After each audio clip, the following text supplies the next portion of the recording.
আসসালামু আলাইকুম ওয়া রাহমাতুল্লাহি ওয়া বারাকাতুহু। আজকে আমরা মিসওয়াক করা সম্পর্কে কিঞ্চিত আলোচনা শুনব। মিসওয়াকের এত ফজিলত যে আলোচনা করতে গেলে কয়েক ঘন্টা লাগবে। আমরা সংক্ষিপ্তভাবে দুই একটি কথা আমরা শুনব। মিসওয়াক করা সুন্নত। মহানবী সাল্লাল্লাহু আলাইহি সাল্লাম যে কাজটি কখনো ছাড়তেন না, যেসব কাজ কখনো ছাড়তেন না, তার মধ্যে অন্যতম একটি আমল বা কাজ হলো মিসওয়াক করা। আল্লাহ রসুল মৃত্যুর কিছুক্ষণ আগেও আল্লাহ রসুল মিসওয়াক করেছেন। মিসওয়াক করে আল্লাহর দরবারে হাজিরা দিয়েছেন। মিসওয়াকের অনেক ফজিলত রয়েছে, অনেক উপকার রয়েছে। যেমন আসিয়াক ও মাতাহারাতুন লিল ফাম ও মারজাতুল লির রব। মহানবী সাল্লাল্লাহু আলাইহি সাল্লাম বলেন, মিসওয়াক মুখকে পবিত্র করে, পরিষ্কার পরিচ্ছন্ন করে এবং রবের সন্তুষ্টি অর্জন হয়, আল্লাহ পাকের সন্তুষ্টি অর্জন হয়। মহানবী সাল্লাল্লাহু আলাইহি সাল্লাম আরও বলেন, সালাতুন বিসিওয়াকিন আফজালু মিন সাবঈনা সালাতান বিগাইরি সিওয়াক। মিসওয়াক সহ যে নামাজ, মিসওয়াক ছাড়া নামাজের চাইতে 70 গুণ সওয়াব বেশি। মিসওয়াক করে নামাজ পড়লে ওই নামাজের সওয়াব 70 গুণ বেশি হবে যে নামাজ মিসওয়াক ছাড়া আদায় করা হয়েছে। ওযুর সময় বা নামাজের আগে মিসওয়াক করা হয় নাই, ওই নামাজ থেকে মিসওয়াকওয়ালা নামাজে 70 গুণ সওয়াব বেশি হবে। এই জন্য আল্লাহ রসুল বলেন, লাউলা আন আশক্কা আলা উম্মতি লা আমারতুহুম বিসিওয়াকি ইনদা কুল্লি সালাতিন। আল্লাহ রসুল বলেন, আমার উম্মতের উপর যদি কষ্টসাধ্য না হতো, কষ্টকর না হতো বা কঠিন না হতো, আমি আমার উম্মতের জন্য এইটা আদেশ দিতাম যে প্রত্যেক নামাজের সময় মিসওয়াক বাধ্যতামূলক। প্রত্যেক নামাজের আগে মিসওয়াক করতে হবে। প্রত্যেক ওযুর সময় মিসওয়াক করতে হবে। আল্লাহ রাসূল বলেন, যদি এটা কষ্টকর না হতো আমি বিধান দিয়ে দিতাম। মিসওয়াকের ফজিলত সম্পর্কে আল্লাহ রাসূল আরও অনেক বলেন। মিসওয়াক যারা করবে, হাদিসে এবং বিভিন্ন বর্ণনাতে রয়েছে 70টি ফায়দা, উপকার রয়েছে। তার মধ্যে সর্বনিম্ন ফায়দা হলো ইওয়াফাকা ইয়ানসিবু কালিমাতুল্লাহি ইনদাল মাউত। মৃত্যুর সময় কালিমা নসিব হবে। মিসওয়াক যারা করবে নিয়মিত, তাদের মৃত্যুর সময় কালিমা নসিব হবে।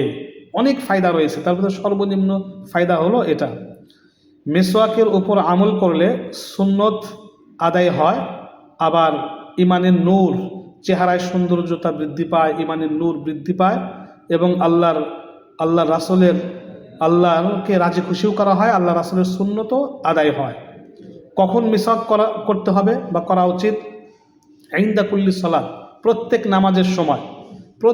নামাজের সময়, ওযুর সময় মিসওয়াক করা, প্রত্যেক ওযুর সময় মিসওয়াক করা, বিশেষ করে নামাজের আগে ওযুর মিসওয়াক করা, ঘুম থেকে ওঠার পরে মিসওয়াক করা, ঘুমাতে যাওয়ার আগে মিসওয়াক করা, কোরআন তেলাওয়াতের আগে মিসওয়াক করা, ঘরে প্রবেশের আগে মিসওয়াক করা, দীর্ঘ সময় নীরব থাকার পর মিসওয়াক করা, যে কোনো সময় মুখে দুর্গন্ধ হলে মিসওয়াক করা, আরও বিভিন্ন সময়, যে কোনো সময় মিসওয়াক করা যায়।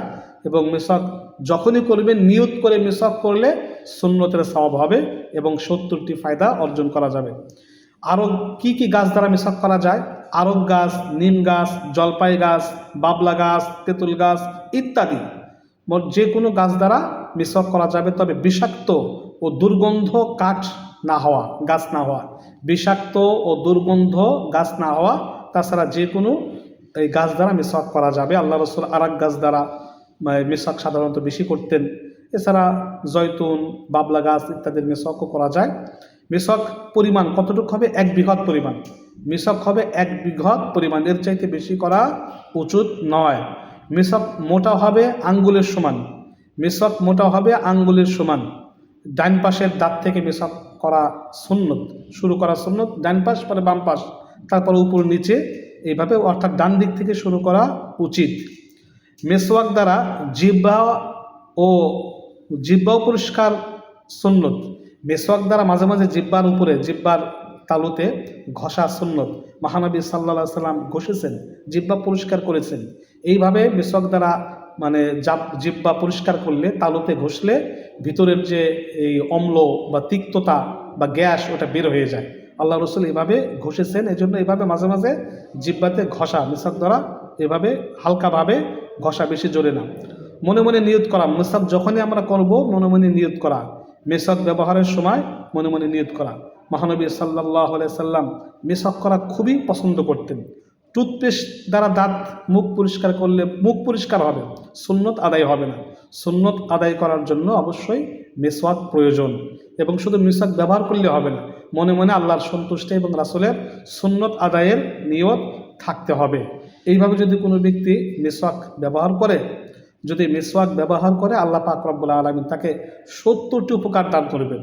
সর্বনিম্ন ফায়দা উপকার হলো যে মৃত্যুর সময় তার ইমানি কালিমা নসিব হবে এবং তার হাসর মহানবী সাল্লাল্লাহু আলাইহি ওয়াসাল্লামের সাথে হবে। তাই আমরা মিসওয়াক ব্যবহার করার চেষ্টা করব প্রত্যেক নামাজে বা প্রত্যেক অজুতে, কমপক্ষে নামাজের অজুতে, তা না হলে প্রতিদিন একবার হলে এক নামাজে আমরা অজুর সাথে মিসওয়াক ব্যবহার করার চেষ্টা করব। অজুর সাথে অথবা নামাজে যাওয়ার আগে মিসওয়াক করা যেতে পারে। যাই হোক, মিসওয়াক ব্যবহার করার সুন্নত, আমরা মিসওয়াক ব্যবহার করার অবশ্যই চেষ্টা করব। আরও অনেক অনেক ভিত্তি রয়েছে, অনেক বৈজ্ঞানিক আলোচনা রয়েছে মিসওয়াকের ব্যাপারে। ভিডিও লম্বা হয়ে যাবে, এই জন্য আমরা ওইদিকে আলোচনায় যাচ্ছি না। সংক্ষিপ্তভাবে মিসওয়াকের এই ফজিলতটুকু বলা হলো। আল্লাহ পাক রব্বুল আলামিন আমাদের সবাইকে আমল করার তৌফিক দান করুক, আমিন।